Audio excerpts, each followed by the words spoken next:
नमस्कार, मैं रोहित रंजन और आप सभी का हमारे खास कार्यक्रम ऑपरेशन पाखंड सच की पड़ताल में बहुत बहुत स्वागत है। आज देवी चित्रलेखा एक्सक्लूसिव होने वाला है और इसमें हम आप सभी का स्वागत करें क्योंकि आज हमारे साथ एक ऐसी कथावाचक हैं जो 6 वर्ष की उम्र से कथा सुना रही हैं और अब वो देश ही नहीं बल्कि कथावाचन के लिए पूरी दुनिया में भ्रमण भी कर रही हैं, यानी कहीं ना कहीं सनातन का प्रचार और प्रसार कर रही हैं। हम बात कर रहे हैं देवी चित्रलेखा की। तो सबसे पहले चित्रलेखा जी, बहुत बहुत स्वागत है आपका न्यूज़ नेशन पर। बहुत बहुत धन्यवाद। शुरुआत करते हैं अपने प्रश्नों की और देवी चित्रलेखा हमारे साथ हैं और ऑपरेशन पाखंड के मंच पर हैं। तो सबसे पहले मैं एक प्रश्न पूछूंगा आपसे। देखिए, पाखंड शब्द से आप तात्पर्य समझ रहे होंगे और ये पाखंड किसी धर्म विषय से तो है नहीं, हर धर्म में जुड़ा है। तो धर्म के साथ ये पाखंड कैसे जुड़ गया, क्यों जुड़ा, जरूरत है क्या आज की तारीख में? नहीं, ज़रूरत तो बिल्कुल भी नहीं है और धर्म पाखंड का हिस्सा है ही नहीं, उसका पार्ट ही नहीं है। लोगों ने इसको अपनी नासमझियों के कारण धर्म से जोड़ दिया है। धर्म ना चमत्कार का विषय है, धर्म ना पाखंड का विषय है, धर्म ना अंधविश्वास का विषय है। धर्म विश्वास का प्रतीक है, धर्म हमारे जीवन जीने का प्रतीक है। लेकिन कुछ कह सकते लैक ऑफ नॉलेज, लोगों की जो है ज्ञान की कमी, लोगों में समझ न होने के कारण लोगों ने पाखंड को धर्म बना लिया, अंधविश्वास को विश्वास बना लिया। तो और ये समाज के लिए बहुत बड़ा खतरा है, क्योंकि आप एक ऐसी चीज़ को मिला रहे हैं, रात और दिन, उनका कोई मिश्रण ही नहीं है, उनका कोई तालमेल नहीं है। तो मुझे लगता है हम जैसे भगवान की कथा गाने वाले, धर्म से जुड़े लोग हैं, अपने मंचों से इस पाखंड का खंडन करना चाहिए, जैसे आप अपने मंच से कर रहे हैं। अपने मन से आप लोगों को जागरूक कर रहे हैं, क्योंकि जागरूकता से ये पाखंड खत्म हो सकता है। तो चलिए, मैं आपके माध्यम से, चूंकि आप एक कथावाचक हैं, अब तो इंटरनेशनल कथावाचक मैं आपको कहूँगा जी। तो मैं चाहता हूँ कि उस वाचन के साथ शुरू कीजिए ना, जिस भाव विभोर में लोग डूब जाते हैं आपकी वाणी में। मैं चाहता हूँ कि अब मेरा प्रश्न तो पाखंड को लेकर हो गया, कई इल्ज़ाम भी आपके ऊपर हैं, मैं उस पर भी आऊँगा, लेकिन मैं चाहता हूँ कि जैसे आप सबके आँखों के सामने वो धुंधली परत को हटाते हैं ना, भ्रम को हटाती हैं ना, मैं चाहता हूँ यहाँ भी एक कुछ आपकी वाणी में ऐसा हो जाए, उसके बाद हम आगे चलते हैं, ताकि वो धुंधलापन लोगों के सामने से, भ्रम की स्थिति, पाखंड से अपने आप को बचाने की स्थिति दूर हो जाए। ईश्वर से कैसे मिलना है वो शायद वो सार आप समझाएं अपने वाणी से। देखिए, हमने शास्त्रों में, संतों के, महापुरुषों के मुख से एक ही चीज़ सुनी है कि जीवन कहीं ना कहीं भगवान का दिया है। भगवान का दिया है मतलब भगवान के लिए है, धर्म के लिए है। हम परिवार का पालन कर रहे हैं, हम संसार में रह रहे हैं, हम अपनी कमाई कर रहे हैं, हम नौकरी कर रहे हैं, ये हमारा पार्ट ऑफ लाइफ है, ये हमारे जीवन का उद्देश्य नहीं है। अब जीवन के उद्देश्य को समझने के लिए हमें शास्त्रों की, संतों की मदद लेनी है और उद्देश्य है कि ऐसा क्या करूं, ऐसा क्या कहूं, ऐसा क्या बोलूं, ऐसा क्या खाऊं, जिससे मेरे बनाने वाला मेरा भगवान मुझ पर प्रसन्न हो जाए। मुझे लगता है एक शब्द और होगी, ऐसा क्या सुनूं, ऐसा क्या सुनूं, ऐसा क्या देखूं, जो आप उसको सुन के, उसको देख करके भगवान के करीब महसूस कर पाएं। मुझे लगता है सत्संग का पूरा सार एक ही है, भगवान की करीबी, उनके साथ आपका एक अपनापन महसूस होना। जस्ट आप जैसे संसार में रहते हैं, आपको लगता है ये मेरा भाई है, ये मेरा पति है, ये मेरा बेटा है, ये मेरा पिता है, तो फिर भगवान कौन है? ये भी मेरा है।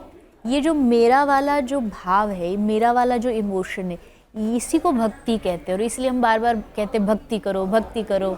तो लोग कहे भक्ति क्या करें, क्या सिर्फ आरती करना भक्ति है? बोले नहीं, भगवान से जुड़ाव होना भक्ति है। इवन आप एंकरिंग कर रहे हैं, मैं अपना काम बोलना कर रही हूँ, तो इसमें क्या हमें पता होना चाहिए कि ये हमारा कर्म भी भगवान से ही जुड़ा है। अब वो जब तक बुला रहा है, ये चल रहा है। ये सेम वही है कि मशीन पीछे चल रही है, ऑडियो सिस्टम चल रहा है, वहाँ से ऑफ किया तो ख़त्म। तो ये ऑडियो सिस्टम जो है, इसका रिमोट कंट्रोल उसके हाथ में। तो इस भक्ति रस को जरा अपने कथा वाचन के माध्यम से कुछ बताइए ना, ताकि उसके बाद फिर हम आगे बढ़ पाएं। देखिए, भक्ति रस ना जीवन का सबसे शुद्धतम रस है। शुद्धतम मतलब इसमें कुछ भी मिलावट नहीं है, और अगर कोई मिलावट आज के टाइम में कर रहा है तो भक्ति रस को समझा नहीं है। भक्ति वैसे भक्ति के 5 रस बताए हैं। शांत रस, दास रस, सख्य रस, वात्सल्य रस, माधुर्य रस।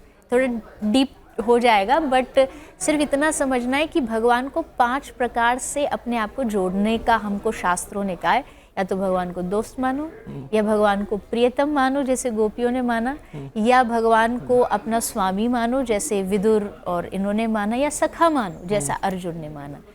तो ये संबंध आते ही आपके भीतर भक्ति रस प्रकट हो जाएगा। भक्ति के अंग 9 बताए हैं। श्रवणम, कीर्तनम, विष्णु स्मरणम, पाद सेवनम, अर्चनम, वंदनम, दास्यम, सख्यम, आत्मनिवेदनम। तो उसमें भी फर्स्ट क्या है? सुनना।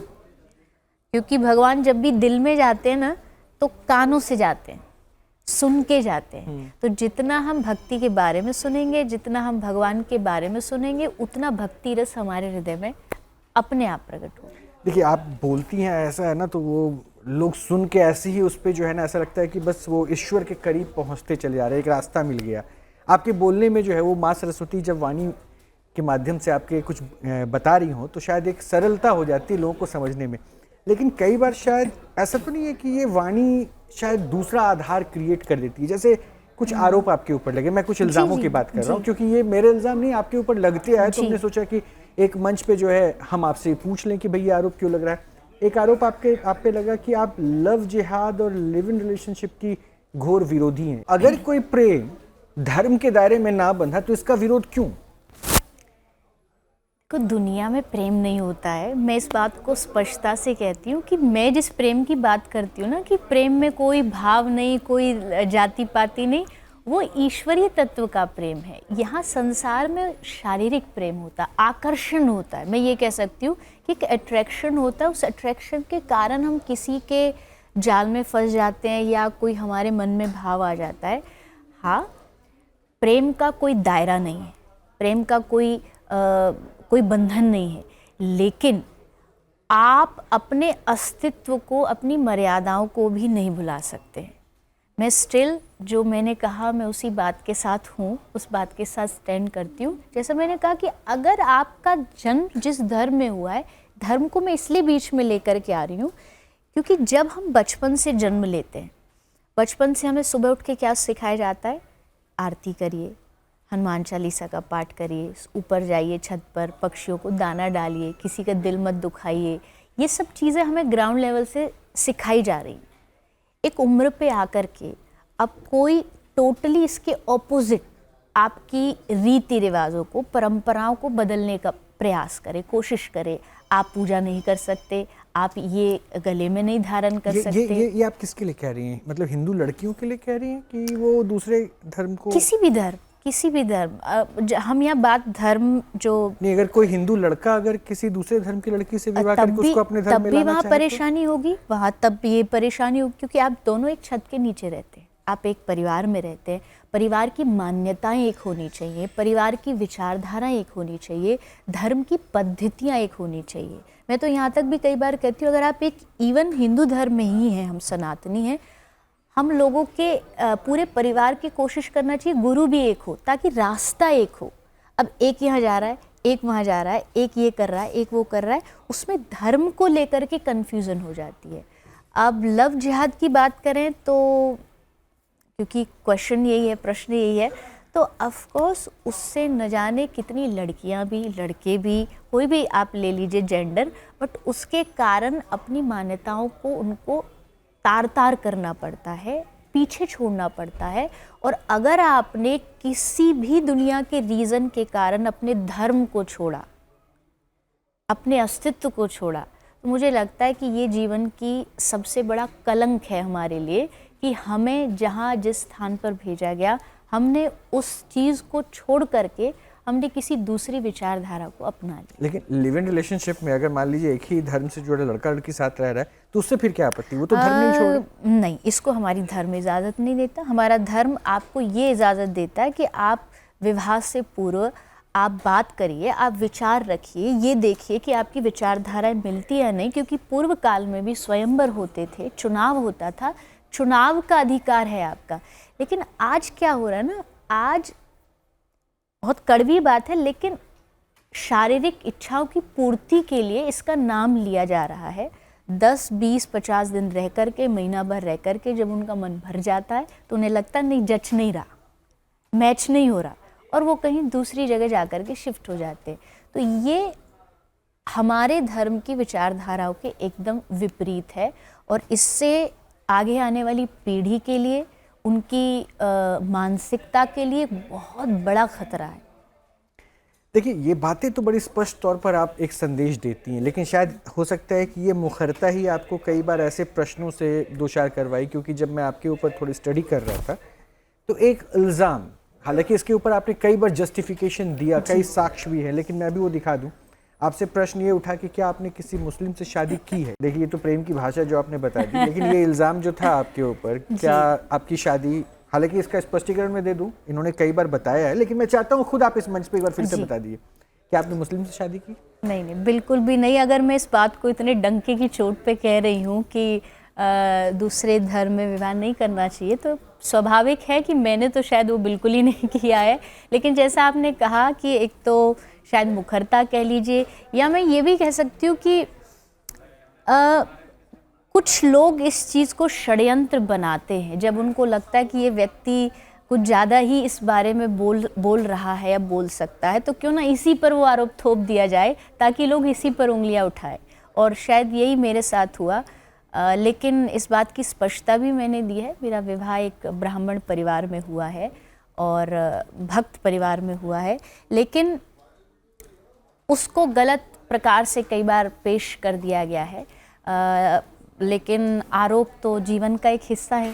मुझे लगता है जब आप प्रशंसा पाते हो तो थोड़ा बहुत कड़वाहट भी मिलता है, लेकिन लोगों को आजकल के ज़माने को देखते हुए किसी भी सोशल मीडिया पर चल रही किसी के लिए भी खबर हो, उसको जानने से पहले 10 बार उसका क्लैरिफिकेशन कर लेना चाहिए और उसके बाद उस पर मुझे लगता है आज के बाद ये क्वेश्चन अब खत्म हो जाना चाहिए, क्योंकि आपने आई होप, वैसे आई डोंट थिंक सो होगा क्योंकि समाज में कुछ ऐसे लोग रहते ही हैं, उनको पता भी है कि ये झूठा है, लेकिन उनको मज़ा आता है, अच्छा लगता है कि इस टॉपिक को हम शायद बोलेंगे तो उससे हमारे व्यूज़ अच्छे आ जाएंगे। हमारे आजकल के जो यूट्यूबर्स होते हैं, क्रिएटर्स, मैं आऊंगा वो कंटेंट क्रिएटर पे तो बात करूंगा अच्छा, एक बात अभी बड़ी मैंने गौर करी, हालांकि इसका उत्तर तो सबको पता था क्योंकि ये सबके सामने कई बार आपने रख दिया, और मेरा अगला जो प्रश्न है वो उसी से जुड़ा है। आपने एक शब्द जो कहा कि आपकी शादी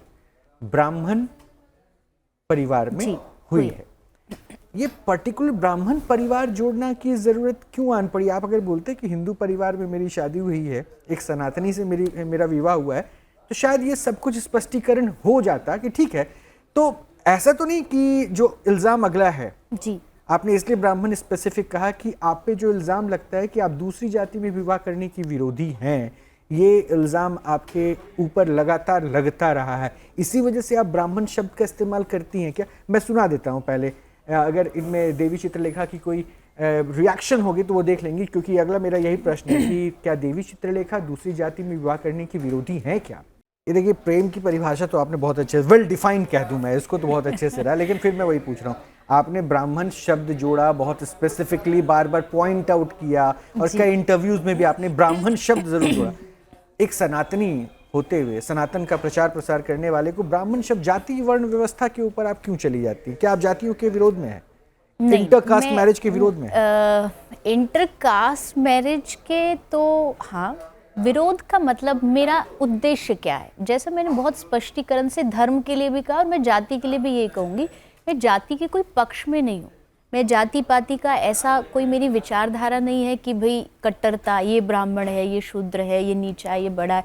पहले भी जातियाँ होती थी, लेकिन वो कर्म के आधार पर होती थी, आज वो जन्म के आधार पर हो गई। मेरी जो इस चीज़ में अपना मत रखने का कारण है वो सिर्फ एक है कि हमारी मान्यताएं ना बदले, हमारी परंपराएं ना बदले। इवन हमारे जो 4 वर्ग हैं उनमें भी जीवन जीने का तरीका अलग अलग है, थोड़ा सा भेद आ ही जाता है। जैसे कोई थोड़ा सा ज़्यादा बुद्धि लगाता तो कहते हैं ना, बनिया बुद्धि है इसकी, बड़ा चतुर है, बड़ा चालाक है। कोई बहुत विद्वान हो तो भाई ब्राह्मण बुद्धि है। उसका रीज़न ये है कि वहाँ जन्म उस जाति में लेने के कारण हमारी मानसिकताएं वैसी बन जाती हैं। और अगर हमें कोई दूसरी मानसिकता वाला व्यक्ति आके अचानक से जीवन में मिल जाए तो वहाँ हमारे ही आगामी जीवन में और खासकर आपकी आगे आने वाली पीढ़ी के लिए एक रास्ता चुनना थोड़ा मुश्किल हो जाएगा। अब वो धर्म भी वही बात है, जाति भी वही बात है कि वो किधर जाएगा। वहाँ एक तरफ उसे कहा जाएगा कि ये करना सही है, क्योंकि एक धर्म इस चीज़ को, हमारा धर्म कहता हिंसा करना गलत है, वहीं दूसरा धर्म कहता नहीं हिंसा करना सही है, क्योंकि ये तो हमारे इष्ट ने, भगवान ने बोला है।